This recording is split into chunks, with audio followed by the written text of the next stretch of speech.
abakiriya. Haruna Niyonzima icyo gihe ntabwo yarabyanze. Ya kipe ya Nigeria Super Eagle yarayigeze i Kigali ku isaha y'isa 8:30 barakora press conference n'itangazamakuru, umutoza ndetse na captain. Ubwo barajyana equipe national Amavubi turakavaringa imyitozo igihe gito. Mukanya turaza kuba turi kumwe ku Mahoro Stadium bayikaze.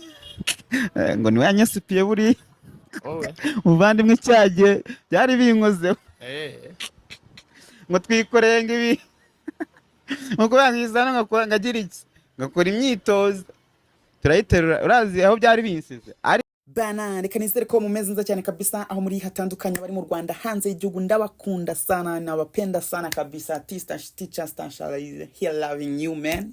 Hey, ndabemera sana. Mba numva nishimye, mba numva nezerewe ndi kuvugana n'abantu banjye kuri platform. Mba numva nyine ifite ibinyamuneza. Nje kubabwira breaking, nje kubabwira updates, nje kubabwira gahunda mbafitiye mu kanya gato. Ngiye kubereka match, ngiye kubereka imyitozo, ngiye kubahereza interview z'abatoza. Umutoza wa Nigeria Super Eagle yahageze. Ngiye kubereka Osman, ngiye kubereka Chukwe Beba wa Chukwe Buka, ngiye kubereka ngiye kubereka Victor Boniface, ngiye kubereka ngiye kubereka Kavan Base wa Furam. Ibintu biraryoshye cyane. Kipe ya Nigeria yageze i Kigali muri kuyibona imeze neza cyane kabisa. Ubwo rero mu kanya ku isaha 8 rwose nanjye ubu ngubu ndi kuri coding iki kiganiro ko mu kandita noga mite nzamuka ngiye kuri Stade Amahoro hagiye kora match conference warm up conference training conference sinzi ko wabyita. Ubundi nanjye mite rwose makandagira mbatunge kamera mbabwa ati binkwaye mumeze muteshu. Ibintu biraza ko biryoshye cyane kabisa.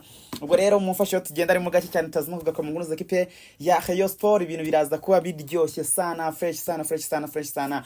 Bihereye reka inkuru za Rayon Sport tuzivuge dusoza tuzivuge mu minota 5 ya nyuma. Ebana ubwo rero mumfashe tuzamuke na kipe national Amavubi ebana versus ekipe y'igihugu ya Nigeria Super Eagle. Ariko mbere yo kubabwira kuri uyu mukino reka mbanze nitse previously ekipe Amavubi bimeze bite. Ekipe Amavubi mu itsinda ryayo iri kumwe n'umuvandimwe ubwo ni Nigeria, hakaza igihugu cya Libya, hakaza igihugu cya Benin. Ebana ubwo rero ibintu biraryoshye sana, fresh sana. Match ya mbere rero ya qualification yo gushaka itike igikombe cya Afrika kizabera muri Maroc muri 2025 yakinaga na ekipe ya Libya banganya igitego kimwe kuri kimwe hariya i Tripoli mu gihugu n'ubundi cyari igitego cya Nshuti Innocent. Baraza bakomeza gutegura umukino nyine wa kabiri nyine wo matsinda. Ubwo ngubwo n'umukino bagomba gukina ekipe ya Nigeria ari nawo tujye kwitsaho cyane. Ubundi ebana ibintu bikaba bimeze neza kabisa. Ndabakunda cyane iyo ngiye kwabwira inkuru n'izingizi z'Amavubi. So ekipe national Amavubi umwuka uhari nuko ibintu byose bimeze neza cyane. Aya makuru ndababwiye bimeze neza cyane, nta muntu ufite ikibazo muri group, ibintu byose biri sawa. None ngo bimeze biti. Umutoza tose ni Frank Spritler umudage komeye cyane utagira ubwoba utarya imboga uvugira aho ngaho. Iyo yumvisha ikintu ari ngombwa arakivuga. Kubomo ruri Ferwafa uri Rwanda Premier League he don't care about. Icyo yitaho nakazi ke bamwita Frank Spritler. Teye ubwoba cyane. Ebana teye ubwoba cyane umugabo ngiye naramutinye. Rero iyi equipe national Amavubi ifite umukino ukomeye cyane ku munsi w'ejo kwa kabiri. Mana nyagasani ibintu byaryoshye cyane. Genda Rwanda uratemba. Mata n'ubu kigenda Rwanda ufite igikundiro, turagukunda cyane. Hey intsinzi bana b'u Rwanda, intsinzi nayireba, intsinzi mu bice byose, intsinzi George ya nawe sha wowe jido nibago kubiti cyo Super Eagle yikubitse muri Shajiribe risha Nshuti za kubita bayita equipe national Amavubi. Please ka papa. Hey ndabikunze cyane. Ekipe rero ku munsi w'ejo turamanuka na igihugu cya Nigeria. Ibintu biraryoshye cyane. Rero breaking zari niziye muri ekipe national Amavubi. Mu kanya gato ku isaha 8:30 iraba press conference rabi itangiye. Ubwo ngubwo n'umutoza wa Nigeria ndetse na captain ndetse n'umutoza wa ekipe national Amavubi ndetse na captain. Ubwo ngubwo abo ngabo tugiye gukora na ama interview irabera mu Mahoro nyine asanzwe mu cyumba gisanzwe gikorerwamo ama press conference. Batuganira turabwira buri cyo ari gutegura umukino ku mande zombi. Ubwo ngo turaza kwa duhari nayo ndaza kwa mari ngiye kwita nzamuka. nyuma y'ibyo ekipe Amavubi irahita ikora imyitozo training, baraduhereza iminota mike yo gukavaringa gufata some portion of the training.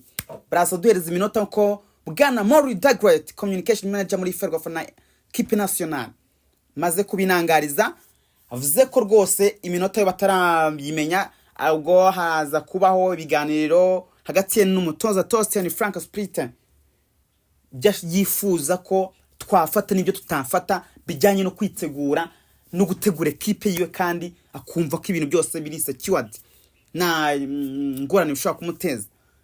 Mu kanya ku isaha rero y'isa 9 ibintu byose muraza kuba muri kwibona neza cyane kabisa biryoshye.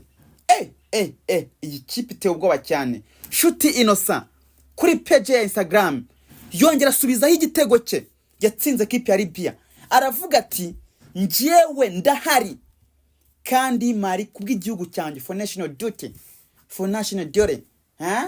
mu bidimi by'iwabo hariya wakina muri za Amerika, nta nubwo avuga duty, reka duties mayinka nyagasani aba batipa bakubita bica bangura.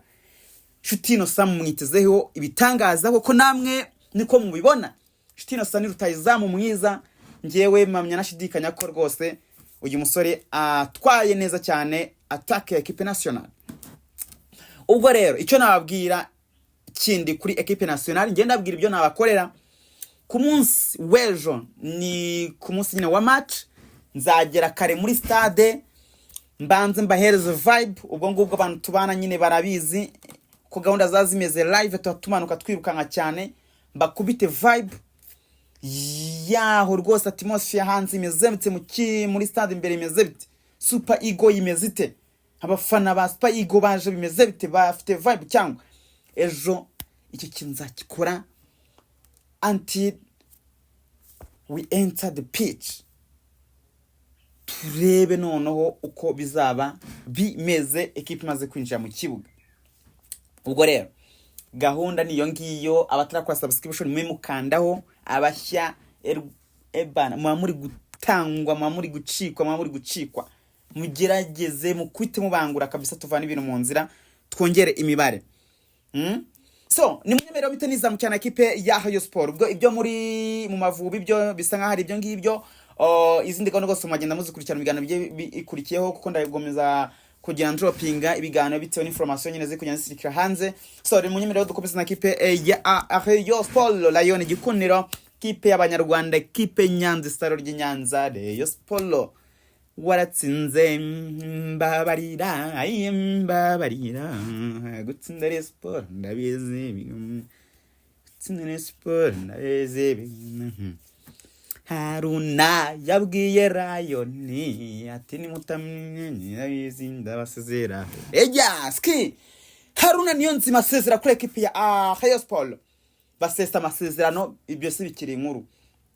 Haruna niyo nzima ntacyo atakoze kugira ngo byibuze ekipe ya Rayon Sport imwumve, kwemera gufata check itazigamiye, akajya kuri bank agasanga nta kintu kirwa kumwatereka da uri umutubuzi, bakamwita umutubuzi, akemera gutukwa, akemera urukumva icyo kintu kubw'izina bya ekipe, kubw'igikundira afite ekipe ya Rayon Sport, akavuga ati reka nemere ngayikike. Haruna niyo nzima nago yishimye bijyanye n'ukuntu abafana bari bamwakiriye akigera muri ekipe ya Rayon Sport.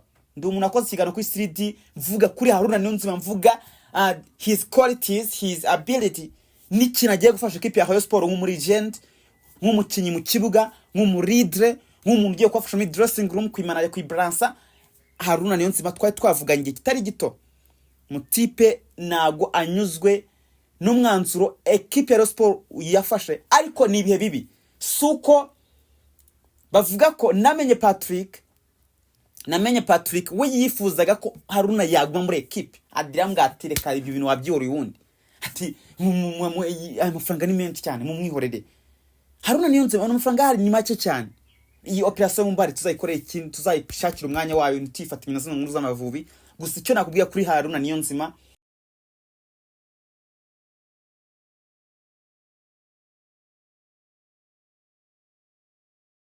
ushaka kwigira mu bintu by'ubutoza bino bintu bya football kanabireka. Hari amakuru amwerekeza muri AS Kigali ariko ngiyeho nyaretinga kuri nka 20%. Haruna Niyonzima probably ashobora kuhita bivamo akitabira umutoza cyangwa se agashaka indi kipe hanze kamuheza ku mafaranga. Haruna Niyonzima ngayo nguko ibya Rayon Sport suko yarayanze n'ubushobozi bwabuze. Zagira umuntu yikoma Haruna Baba Muzazi, fundi wa kaboli, wa boni, wa soka, wa kandanda, abayitambaza ari uyu mugabo mu minota mike yabonye mu kibuga yagirageje kwerekana ubushobozi bwo n'icyo afasha Rayon Sport. Sinzi niba mutarayibonye. Abagerageje kurikirana match za kipe ya Sport aho yasimbuye ebana Muzazi yakoraga ibintu bya fresh kabisa, barakona ariko control sans problème, nabwoba nta gihunga nk'umukinnyi nyine w'umuhanga wafashe ikipe y'u Rwanda kugera kure cyane. Murabyukora muri ya kipe ya Libya twakubise Haruna yari capitaine ameze neza cyane. Umukino twakinnye wa mbere yarawukinnye muri za bibi muri na Ethiopia, umukino wa African yarawukinnye, Ethiopia dutsinda ibitego 2 yarahari. Haruna Niyonzima n'umunyabigwi, he's a living legend. So reka musa hari mutuzazgaruka ho nyenda bakuna cyane kwa Stash teacher tuyishime Stash. Ndabakunda cyane kabisa, mwari imikino. Imana ikomeze iduhezagire ku munsi w'ejo ndabatamo, ariko mu kanya nabwo dufite izindi gahunda tugiye kwerekezamo. Mukore subscription, munasharinge, comment and like.